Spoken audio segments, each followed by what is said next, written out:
नमस्कार मित्रों, जैसा कि आप सभी को पता है कि भारत के 5 राज्यों में चुनाव था। जैसा कि इसमें एक उपराज्य पड़ता है पुडुचेरी, और 3 जगहों पर जो है बीजेपी पूर्ण बहुमत लाई है। और असम में जो है कि इसने हैट्रिक मारी है। और बंगाल में जो है 15 साल से ममता बनर्जी की जो सत्ता थी, वहाँ पर जो उन्होंने जनता पर जुल्म किए थे उसको जड़ से जो है कि उसको उखाड़ फेंका है। और पुडुचेरी में भी बीजेपी ने अच्छी खासी जो है कि जीत हासिल की है। और उसके बाद केरला में भी बीजेपी की 3 सीटें निकली है, और 3 सीटें 2016 बंगाल में निकली थी। तो हो सकता है कि आगे चल के बीजेपी वहाँ पर भी अपनी विजय का जो फतह का फहरा दे। और जहाँ तक हम बात करें तमिलनाडु की, तो यहाँ पे टीवी के पार्टी के विजय जो एक्टर हैं थलापति, वह जीत चुके हैं, जो कि ईसाई कन्वर्टेड हैं।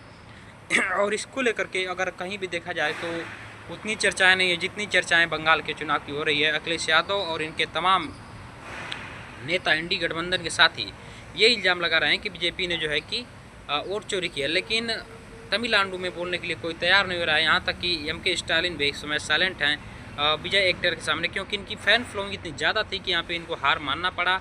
और जो एक सेकेंड पार्टी जो एनडीए के साथ थी, उसने भी 56 सीटें यहाँ पे हासिल की हैं।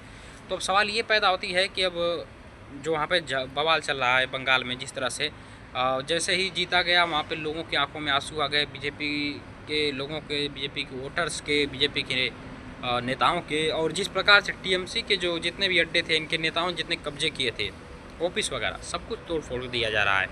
और साथ ही साथ जनता जश्न मना रही है खुशी का कि अब जा कर के जो है हमें इंसाफ मिला। अब लोग जो है कह रहे हैं देखो चुनाव खत्म हो गया, बीजेपी सिलेंडर बढ़ गया। भाई गधे, पहले जान बची तो लाखों पाए लौट के बुद्धू घर को आए, पहले इनकी जान तो बचे बंगालियों की। तो अब जो है वहाँ खुशी का माहौल दिख रहा है। और यहाँ पे अखिलेश यादव की जो है चिंता जाहिर सी जताई जा सकती है। और अखिलेश यादव 2027 में अब इनको भी कभी पकड़ सकती है, क्योंकि जहाँ जहाँ प्रचार करने गए वहाँ वहाँ इनकी पार्टी हार गई। चाहे हम दिल्ली की बात कर लें, चाहे हम बंगाल की बात कर लें, चाहे हम महाराष्ट्र की बात कर लें, चाहे हम बिहार की बात कर लें, हर जगह जो इनकी इंडी गठबंधन की पार्टी हारी है। तो 2027 इनके लिए मुश्किल हो सकता है देखते हुए। और खैर हम बात करें ममता बनर्जी की, तो ये खुद कह रही हैं कि मैं इस्तीफ़ा नहीं देने वाली हूँ, क्योंकि ये जो वोट हुआ है, जो मतदान हुआ है, ये मुझसे जो है चोरी किया गया है, मेरी सीटें जो है छीनी गई हैं। इसको लेकर भी राजनीति थोड़ी गर्म हो सकती है, लेकिन ममता बनर्जी को इस्तीफ़ा देना पड़ेगा।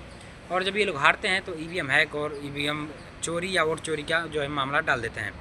और आप सभी को पता है कि इनके जो जुल्म थे जिस प्रकार से वहाँ रेप बलात्कार हो रहे थे, लोगों ने देखा और इतने में बदलाव लाने का प्रयास किया।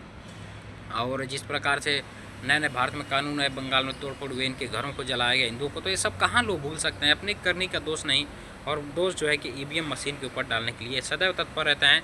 अब देखना यह है कि मुख्यमंत्री के रूप में बंगाल में